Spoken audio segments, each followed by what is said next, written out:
Real bright এমন jewellery পরলো যে সেটা গোল্ড না গোল্ড প্লেটেড দেখে কেউ বুঝতেই পারবে না। আচ্ছা পার্বণী, তোমার কি মানে তুমি তোমার ডিমান্ড কি আছে সেটা বলো, কেমন সাজতে চাও, হেয়ার স্টাইল কেমন হবে, কলকা কেমন হবে একটু বলো তোমার সিম্পলের মধ্যে করবে আর মেকআপও বেশি মানে আর কি লাউড হবে না। আচ্ছা আচ্ছা, একটু নুড মেকআপ ন্যাচারাল করবে, ন্যাচারাল নিউড মেকআপ টাইপের। হ্যাঁ। আচ্ছা আর আচ্ছা কলকাটাও মিডিয়াম করবে সিম্পলের মধ্যে। আচ্ছা ঠিক আছে, আইটা একটু গর্জিয়াস হবে। আচ্ছা আচ্ছা ঠিক আছে।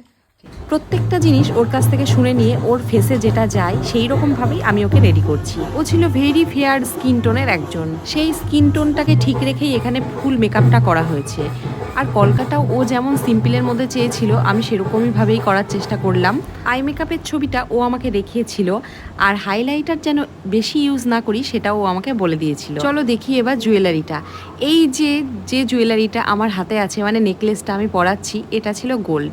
আর যেটা বড় রয়েছে ওর ভাই যেটা পরাচ্ছে ওটা ছিল গোল্ড প্লেটেড, কিন্তু এত সুন্দর দেখে কেউ বুঝতেই পারবে না যে এটা গোল্ড না। দেখো এই জুয়েলারিগুলো কিনতেই প্রতিটা বাবা তার সারা জীবনের উপার্জন সমস্তটা খরচা করে দেয় মেয়ের বিয়েতে। তারপরেও কত জায়গায় কত লোকে কত কথা বলতে থাকে এই জুয়েলারি নিয়ে, এটা একদমই উচিত না। সঠিক টাইমে ফুলটা না আনার কারণে ফুলটা লাগানো হলো না। লাস্টে এই দায়িত্বটা আমি ওর ভাইকে দিয়ে এসেছিলাম, কারণ ওর ভাইও একজন মেকআপ আর্টিস্ট। তোমাদের কেমন লাগলো এই লুকটা তোমরা কিন্তু অবশ্যই কমেন্টস করে জানিও। আর চলো দেখে নিই ওর কেমন লাগলো এই লুকটা। যেমন চেয়েছিলে সেরকম হয়েছে? হ্যাঁ খুব সুন্দর হয়েছে, যেমন চেয়েছি তার থেকে বেশি ভালো হয়েছে। Thank you. খুবই ভালো হয়েছে, আমার খুবই পছন্দ হয়েছে। আচ্ছা, যার যার ভালো লাগবে সবাই করবে।